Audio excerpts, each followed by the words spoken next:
بیجن جممه را چه دبه که هر یاری ببینه جعالی خدای که دخوازان ده و احتیاجیان پیکتینه هر تشتی گو دقومه چه باش و چه خرابه بسمده پیجنی او نا چه سری و قد چه نابه چه هفگی هام به و چه هفدیتنا یارن دلدار بسمده پیجنی چه نابه و نا قومه چه بازار او سمدین پیجنی همی اشارتن همی روش و حالن بلکی جعالی جناب خدای گوره و بی هوالن دلی تشترا دبیجه که الرابه او ساعتا وکرنا دریه رونشتن نابه اوی وک دریایکی تیکوز وک جیایکی جی جدی و سرگران اوینی او سوک کربو وک دینان یعنی ممین خوش ای بی حال جاری وسا پرچقاند بو او بی مجال روژا کو جباجیر خلق درکت سودایا خیالا زینه بسرکت او نخوشی بدرد اوین سرخوش نخوشی اوی هیج نگهابو او کت آلوزیکا تاری ورش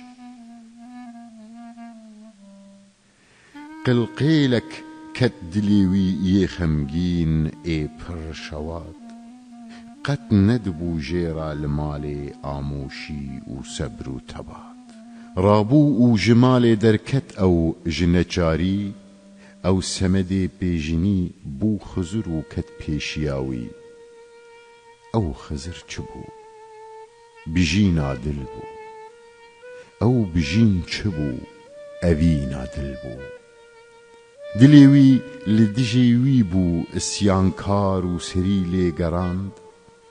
او کشاند و کاش کر حتا کو ببخچه گهاند زینا کو بشوین رش و طاری هردم بقیرین و آه و زاری تم و تم داخواز و هیوی دکرج خوده کو ممی رابه و بتنهایی بینکوی جنشکی و بالا خدای کو مم جدر وهات وین خوش دید کو عیسی پیغمبر بسر وهات زینه جبر اوینو کیف خوشیا دل هشو تیگهشتنا خو وندا کر تاغل و به هشکت سر مرگی وک گل جگراوی بو صد پارچه ج اوینا بلبل مم هات و تماشیا گلان کر سیرک لریحان و سنبلان کر گوت لی گلی گرچی تجی نازنینی لی بلی کنگی تج رنگی روی زینی لی سنبلی گرچی بهنا تپر خوشه و ریحان جتا فدیدکن و روی وان رشه لی بلی هون نمی نازل فایاری یا وک خلکن هون هر دو جی تنی زمان دریجن و فورتکن لولو بلبلو گرچی تو اهل اوینی اوینداری تو فرفروکا گلا وک فندی ج اویناوی برینداری زینا من جسور گلا تا گشتره بخت من جی ج تالی تا رشتره بلبل ازم ای تیره دعای بخیر تو چما بهوده ناوی خواه خرادکی او داد خیجیر نگولک تنی بسط هزاران گلستان ددن دمین نوبهاران یارن کو ین وکوان گلک بن ولو کو او حوری و ملک بن او نابن سمد جبو چه دردان لورا او هنه لحمی عردان لیگو او یار یک به تنه بجیر امثال و هفتا و لپی پردهیم به وک زینه و تیر انقا هنگی اویندار دی بچه بکه مداره و اداره جبل صبری و مرن جیرا چیه هاول و چاره ممی وهاد گوت جروشه بی خبر جنشکی وان هیرت گو هما لور لپیشبر او زینا گو خزمتکارن وی بون دوست پری او رندا گو ممو ببو گرتی اوینا وی او حوری وایا العرده درئیش بویا وک گیانکی شین او بهش کریه وی درمانه کو جیراتی گوتن اوین او رندا وک مراریا ده صدف دا وشارتی یعنی زین تاول کو اودید ممی جگر خوین بهش کت برلنگ زینه و به تاوان زینا وک دارا سروی کو آف گهشت بر پیان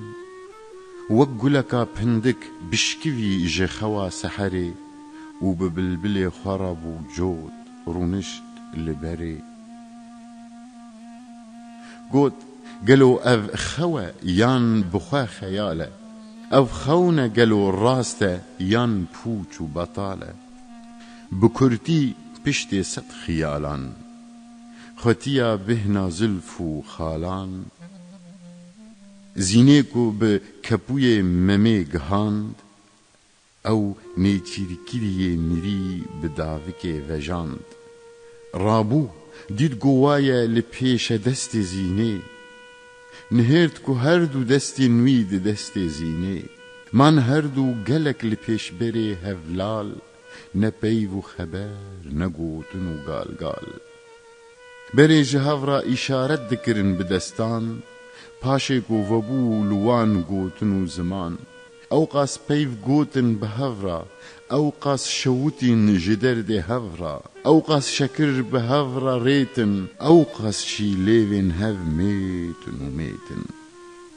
بهورا وخوارن او قاس قدحین داگرتی جنوب بجي آنين أو قاس قزاين فوتي ملو سينگو گردن چاو و لیو دو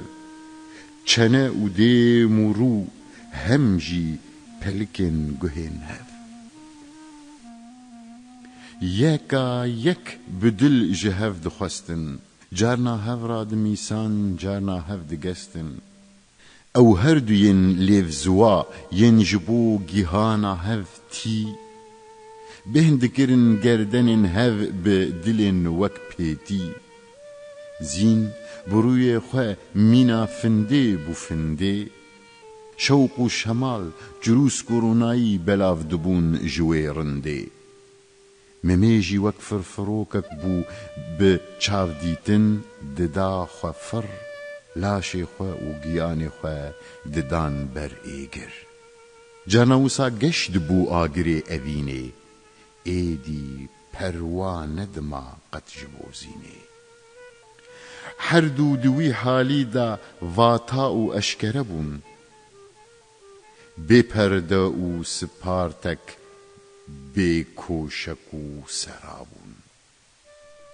وان کوشکک دید دوی بخچی دا وک آینی جم آجیهان و مین رونایی دا رابون و مشیان چون شانشینان رونشتن وان هر دو نازنینان جسری و قال کرن چیروکا جدایی خواه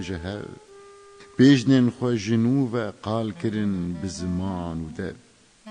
دم دم وک هواران خمگین و بگرین بون جارنا جی وک گلین پندک نرم و خوشک و بکنین بون هر دم دکرن قضا و دکرن سنت فرزن کو را میسانن جوان را چمنت گرچی رابو جبروان زحمت و زورایی و فدیکاری لی اف ایشاندن بون تفگر و خراگرتن و برپرسیاری